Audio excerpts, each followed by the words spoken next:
Funny how people treat the ones they think are beneath them. The cleaner dropped to her knees, begging not to lose her job. And her manager called her pathetic, loud enough for the whole diner to hear. But the man sitting 2 tables away, listening in silence. He wasn't just another customer. He was the undercover CEO. And he was about to show the manager what real leadership looks like. Before we continue, if you're enjoying the story so far, thank you. We appreciate you more than you know. Don't forget to hit that like button, subscribe, and turn on notifications so you never miss a new episode. All right, let's get back to it. The morning rush at Dale's diner was always loud. Forks clinking, coffee pouring, customers mumbling half-awake orders. But underneath all that noise, the staff knew one thing. If the manager walked in a bad mood, everyone walked on eggshells. And today, he walked in like a storm. Jane, 32, exhausted, hair tied back too quickly to hide the strands she hadn't had time to brush, was wiping down a booth when she heard the door slam open. She flinched. She didn't even have to turn around. The heavy footsteps, the sharp sigh, the muttered complaints. It was him, Mr. Kellen, the manager everyone feared. The same man who believed the diner ran because of him, never the people who actually worked. Jane took a breath, pressed her palm against the table she was wiping, and whispered to herself. Just get through today, rent is due, Liam needs money for class, mom's meds. Her thoughts never got to finish. Hey! The bark cut through the entire diner. Customers paused mid-bite. A spoon clinked against a mug. A couple at the booth behind her froze, eyes widening. Jane slowly turned around. Mr. Kellen stood there, face red with anger, tie crooked like he'd slept in his car. His finger stabbed the air at her like she was the cause of every misfortune in his life. Are you ignoring me? He demanded. Jane swallowed. No, sir, I was just... You were just what? Standing there daydreaming like a child. I've been calling you for 10 seconds. 10. Her cheeks warmed as people stared. The couple behind her whispered. At a corner booth, a man with a dark jacket, someone she didn't recognize, lowered his cup just slightly, eyes narrowing at the scene. Jane bowed her head. I'm sorry, what do you need? Clearly, someone needs to teach you how to listen. That stung. Not because he yelled, he always yelled. But because she did listen. She listened to customers, to coworkers, to everyone. She just wasn't listened to in return. Clean the floor under table 6, he snapped. The customer said it was sticky, and you are responsible for this area, aren't you?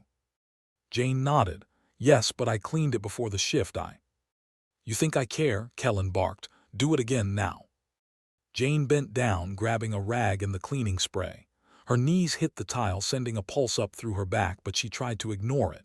She worked 2 shifts yesterday, barely slept 3 hours. Her entire body felt like a bruise. Still, she scrubbed. She always scrubbed. Behind her, the manager sneered at the customers, as if expecting applause for his dominance. See, he said loudly, this is what happens when people don't do their jobs. Jane froze. Even her breathing became quiet. That humiliation. Those words. They weren't new. But today they cut deep. She kept her eyes on the floor as her vision blurred. Don't cry, not here, don't give him that satisfaction. A shadow fell over her. She didn't look up, not until she heard the softest, calmest voice she'd ever heard at this diner. Excuse me. Jane blinked. The voice wasn't talking to her, it was talking above her. Talking to Kellen. She slowly shifted her gaze upward. The man from the corner booth. The one who had been quietly sipping coffee while watching the room. Sitting alone. Calm. Still. Observing. Now he stood right behind the manager. Tall. Broad-shouldered. Expression unreadable. Jasonstatham. But no one here knew that. To them, he was just a man on his lunch break. A stranger. A nobody. He tapped his mug lightly with one finger. I think your employee dropped this, he said, placing a napkin on the counter. Thought you'd want to know. Mr. Kellen rolled his eyes. Really? You bothered me for a napkin." Jason's face didn't change. Not a flinch. Not a twitch. "It's dirty," he replied. "Didn't want it near my food." Someone giggled in a booth. Jason didn't look away from the manager. Not even once. Kellen scoffed, snatched the napkin and tossed it aside. "They're happy now." Jason held his gaze. A chill went down Jane's spine. Something about him. Something about how still he was. How controlled. It wasn't normal. "Thank you," Jason said simply. But his eyes, they weren't thanking him. They were warning him. Kellen huffed and walked off toward the kitchen, grumbling about how customers were too sensitive nowadays. Jason's eyes followed him until the door swung shut. Only then did he look at Jane. She blinked, surprised. He crouched down slightly, not enough to meet her height on the floor, but enough to break the invisible wall everyone always kept between staff and customers. "You okay?" he asked softly. Jane opened her mouth, but nothing came out. No one asked her that. Not here. Not in years. "I'm fine," she whispered automatically. Jason's eyebrow raised just slightly, like he could see straight through the automatic lie, but he didn't push. He simply nodded once. "Take your time." Then he walked back to his seat as if nothing happened. Jane exhaled slowly. Her chest tightened. She didn't know why the brief exchange hit so hard. But maybe it was because for the first time in weeks, she felt seen. Just a little. Jane continued cleaning, trying to steady her breathing as conversations resumed around her. 3 tables needed refills. 2 needed orders taken. The lunch rush was about to begin. But before she could stand, the kitchen door slammed open again. Kellen stormed out, holding a piece of paper. His face was red. His fist was clenched. And worse, he was headed straight for her. Jane felt her stomach drop. What did I do now?" she whispered. He stopped inches away from her face and waved the paper aggressively. "Explain this," he demanded. Jane blinked. "That's the schedule." "No," he spat. "This is MY schedule, the one you messed with." She blinked again. "I didn't touch your schedule." "Really? Because someone erased MY break and put your name in it," he growled. I didn't." "Liar," he boomed. The diner went silent again.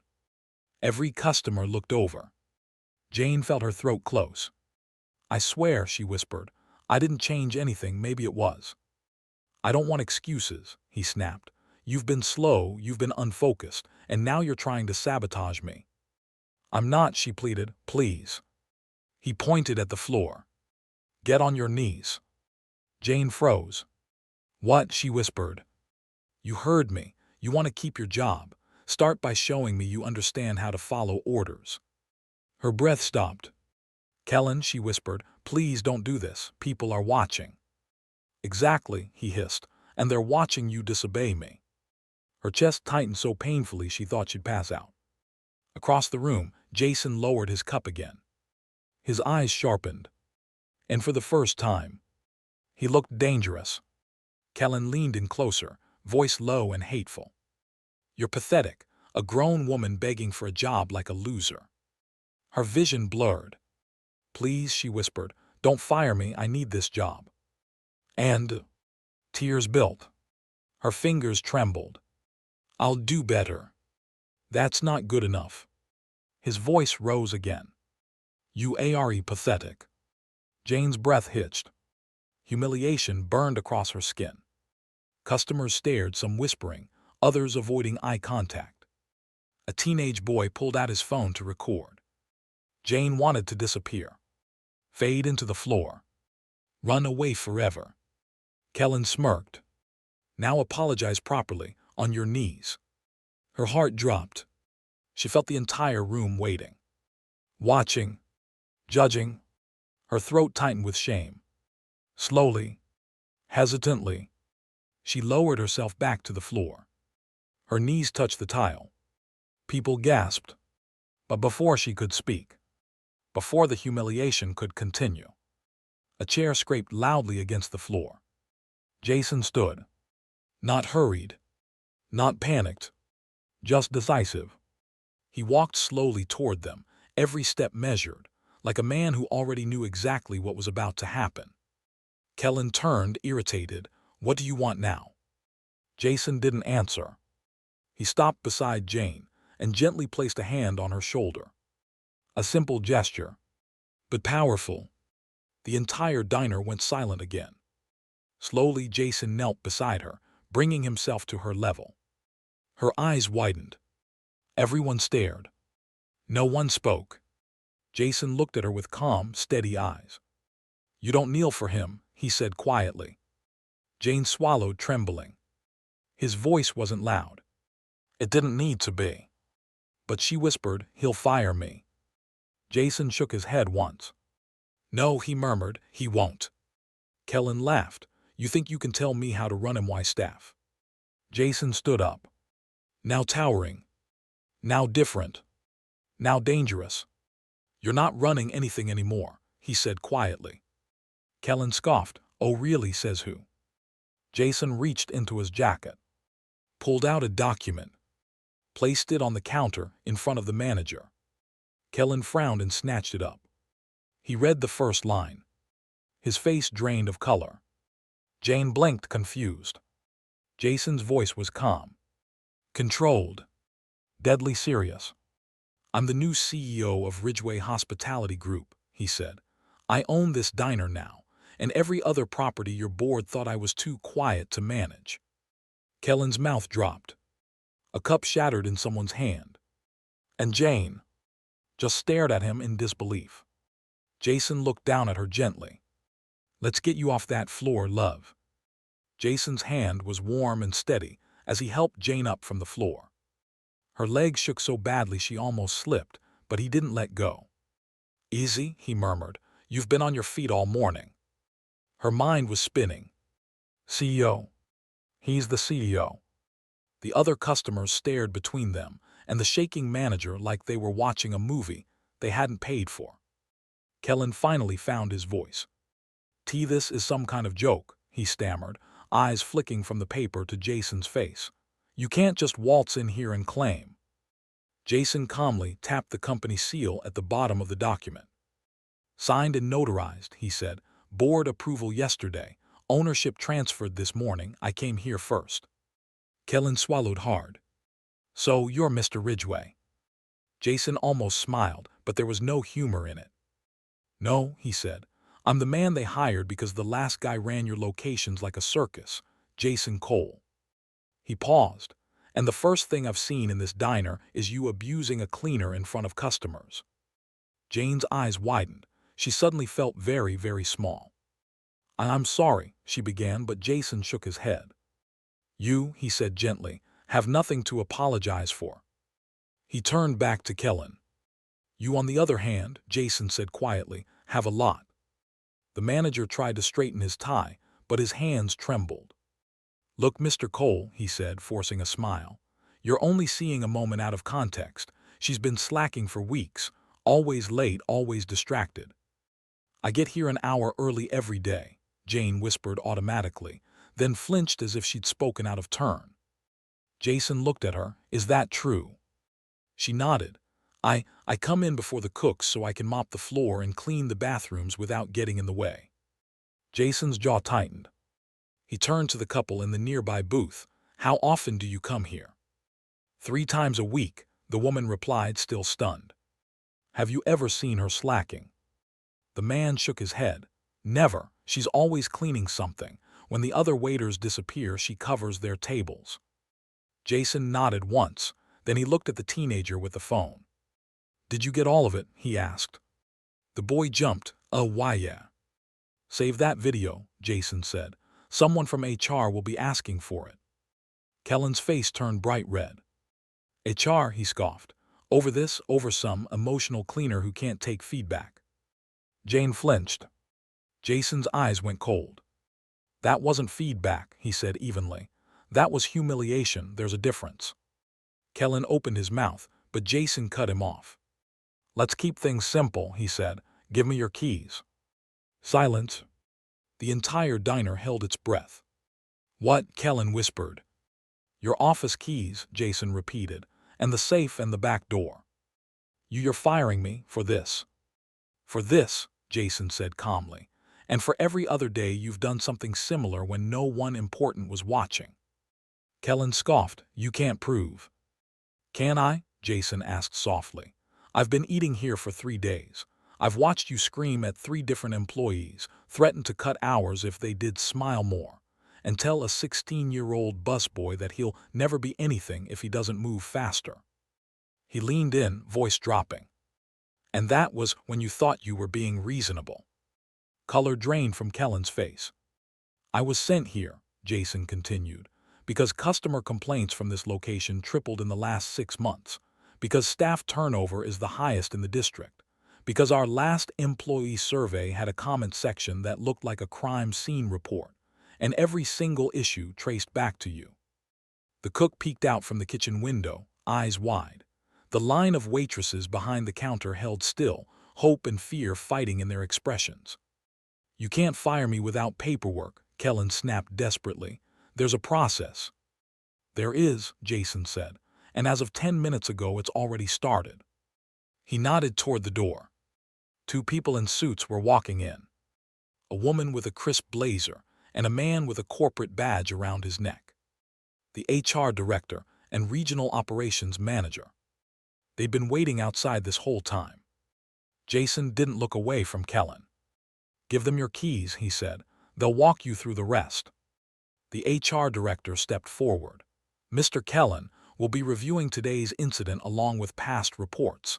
In the meantime, you are suspended effective immediately, pending termination.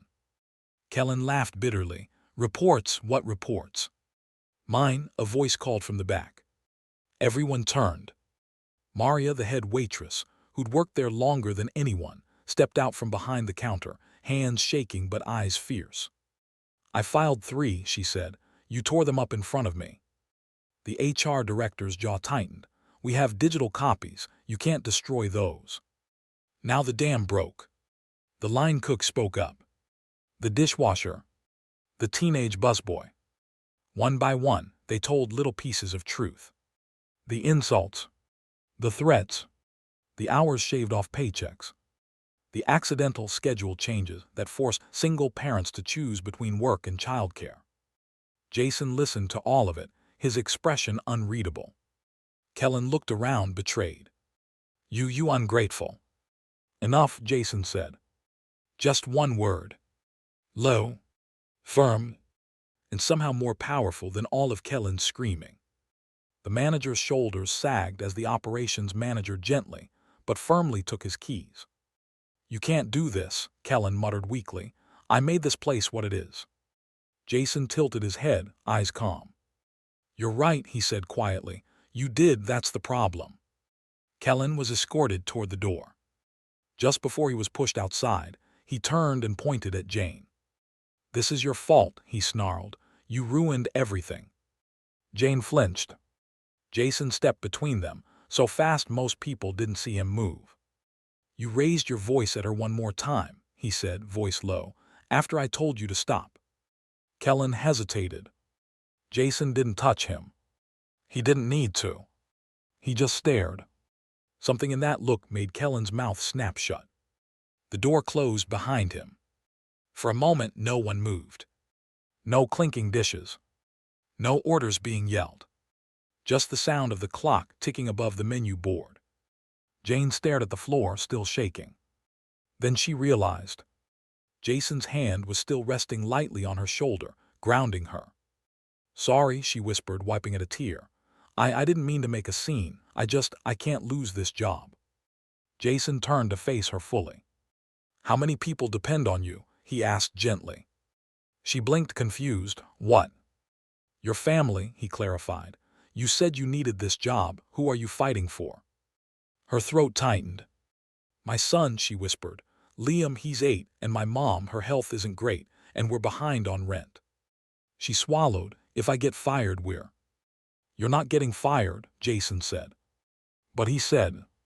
He doesn't decide anything anymore, Jason reminded her calmly. I do. Her eyes filled again, not with fear this time, but something closer to disbelief. Jason turned to the room. "I owe you all an apology," he said, voice carrying just enough to reach every booth. "You've been working in an environment that doesn't reflect our values. That ends today." Maria looked like she might cry. The teenage busboy blinked rapidly, like he wasn't sure if this was real. Jason nodded toward the HR director. "We'll be holding one-on-one meetings with every staff member over the next week," he said. "No more anonymous surveys that go nowhere. You'll talk to real people, and if anyone retaliates for what you share, they won't be working here long." He meant it. Everyone could feel it. Then he turned back to Jane. "First things first," he said gently. "You're taking a break." She blinked, but tables. "Can wait," he said. "You can't keep carrying this place on 2 hours of sleep and sheer willpower." He glanced at Maria. "Can you cover for 20 minutes?" Maria nodded so fast her ponytail bounced. "Absolutely." Jane hesitated. She'd never taken an unscheduled break in her life, not voluntarily anyway. Jason saw the conflict on her face. "This isn't a punishment," he said softly. "You're allowed to sit down when you're drowning." Her chest tightened. "Come on," he added. "Let's get you some water." He guided her to the booth he had been sitting in. A few customers shifted to make space. Someone pushed a glass of water toward her. Her hand still shook as she took it. Jason slid into the opposite side of the booth. Jane stared at the table. "You didn't have to do that," she whispered. "Any of it." Jason leaned back slightly. "Yes," he said, "I did." "Why?" she asked. "I'm just the cleaner." His jaw tensed. "Don't ever say that again," he said quietly. "You're not just anything. You're a person doing 3 jobs on 1 paycheck so your family can eat." Her eyes filled again. He continued, voice soft but firm. "You cleaned the floors while everyone else was sleeping. You caught spills before anyone slipped. You stayed late when others called in sick. You apologized for things that weren't your fault just to keep the peace." He nodded toward the napkin dispenser. "I watched you walk past 3 full tips because you thought someone else needed them more." She blinked. "You saw that?" "I saw a lot," he said. "I saw a woman carrying more weight than anyone else in this building, and getting yelled at like she was the problem." He held her gaze. "That's over."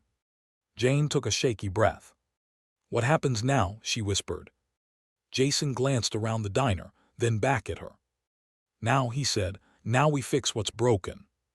He pulled out a small notebook, the kind most people would mistake for a grocery list pad, and flipped it open. "I've been taking notes since I got here," he explained, "but I was missing something important." "What?" she asked weakly. "Your side," he said simply. "Tell me what's really going on here. No filters, no fear, just the truth." She stared at him. No one had ever asked her that. Not her previous bosses. Not the landlord. Not even some of the people she called friends. Slowly, words began to spill. About the night shifts that turned into double shifts with no overtime. About schedules changed with no warning. About coworkers who left because they couldn't handle the stress, or because Kellen told them they were replaceable. "What about your pay?" Jason asked. "Ever notice missing hours?" She nodded. "Sometimes, but when I brought it up he said I must have misread the clock or forgotten my sign-in." Jason's grip tightened around the pen. The HR director, sitting quietly in the next booth, pretending to check emails, wrote something down as well. Jane hesitated. "There's more," she whispered. Jason's eyes softened. "Go on, love." She took a deep breath. "Last month Liam got sick," she said. "High fever. I begged to go home early, just 2 hours. Kellen said if I walked out I shouldn't bother coming back." Jason's expression darkened. "So I stayed," she whispered. "My neighbor took Liam to urgent care. I didn't see my son until after midnight." Silence hung heavy. Jason exhaled slowly. "You did what you had to do to keep a roof over his head," he said. "That's not something you should ever be punished for." Jane looked up at him. "Why do you care so much?" she asked softly. "You're the CEO. You could have just sent an email, let someone else handle it." Jason's gaze drifted for a moment, somewhere far away, to a place only he could see. "My mom worked 3 jobs," he said eventually. cleaned offices at night. People walked past her like she was invisible. Some were worse than that. He looked back at Jane. I remember what it felt like to watch her come home with blisters on her hands and still worry if the rent would clear. I promised myself that if I ever ended up in charge of something, no one who worked under me would be treated like she was. He gave a small shrug. So here we are. Jane swallowed hard. Thank you, she whispered. He nodded once. Then he straightened, the CEO mask sliding back into place. Okay, he said, here's what we're going to do. He spoke clearly now, his voice carrying to the staff gathered nearby. First, every employee will get a full audit of their hours for the last 12 months. Any missing pay will be corrected, with interest. The dishwasher actually gasped. Second, anonymous complaint lines are useless if managers can access them. From now on, all employee feedback comes directly to HR and my office, bypassing local management completely. The HR director nodded firmly. We'll set that up by the end of the week. Third, Jason continued, I want promotion recommendations, not from the old manager, from you lot. He pointed lightly toward the staff. You know who does real work here. You know who keeps this place running. Send me names. Jane frowned slightly. Promotion. Jason looked at her again, a hint of a smile touching his mouth. How do you feel about changing your title? He asked, from cleaner to floor supervisor. Her jaw dropped. What? No, I'm not. I didn't finish school. I don't. Can you organize a shift? He asked. Can you spot what needs cleaning before customers complain? Can you train new staff on how to keep this place from falling apart? She hesitated. I guess. You've been doing that for free, he said. Time we started paying you for it. Slight raise, structured hours, guaranteed days off. We'll get you training to handle paperwork if you want it. If not, you still get the title and the pay. Tears spilled down her cheeks. I don't know what to say, she whispered. Yes is a good start, he said gently. She laughed shakily. Yes, yes, please. He nodded, satisfied. Done, he said. We'll make it official by the end of the day. Maria cheered quietly. The teenage busboy fist pumped behind the counter. Even a few customers clapped, not fully understanding all of it but knowing enough. The bully was gone. The one who cared was in charge. Jason stood, sliding out of the booth. I'll be back tomorrow, he said to the staff. In plain clothes, just like today. You won't know which location I'm in, and that's the point. Not to scare you, but to remind every manager that people are watching who actually have the power to change things. He looked at Jane one last time. If anyone gives you trouble about today, he said, you tell them to call my office, or better, tell them to ask for the quiet man with the coffee. Her lips curved. Yes, sir. He grimaced playfully. It's Jason. She nodded. Thank you, Jason. He started toward the door. Wait, she called softly. He paused and turned. She wiped her eyes, straightened her shoulders, and for the first time in a long time she didn't look small. If you ever need the floors cleaned at HQ, she said, a faint smile tugging at her mouth, you know who to call. Jason chuckled. I think we'll keep you right here, love, he said. Places like this need people like you. He pushed open the door. The bell chimed. Rain had started outside, soft against the windows. As he walked away, the staff slowly drifted back to their stations, lighter, straighter, different. Jane looked around the diner she'd spent years in. The same faded tiles, the same chipped mugs, the same squeaky door to the kitchen. But something was new. Respect. She picked up her rag and bucket, not as the woman everyone overlooked, but as someone whose voice had finally been heard. The teenage busboy stopped by her side. Hey, he said shyly, Ms. Jane. She blinked. Yeah. I got your table 6, he said, cheeks pink. You should, go sit for a bit if you need. Her throat warmed. Thanks, Noah, she murmured. He shrugged, trying to look cool. Boss's orders, right. She smiled. Maybe for the first time that shift, the smile reached her eyes. As she watched the door close behind Jason, one thought settled in her chest like something solid and safe. Sometimes the quiet customer isn't just a stranger. Sometimes, he's the one who finally reminds the world that people like her matter. And in that diner, on that ordinary day, a cleaner who had once begged not to be fired walked a little taller, because someone with real power had finally stood up and said, "She's not pathetic, she's worth protecting."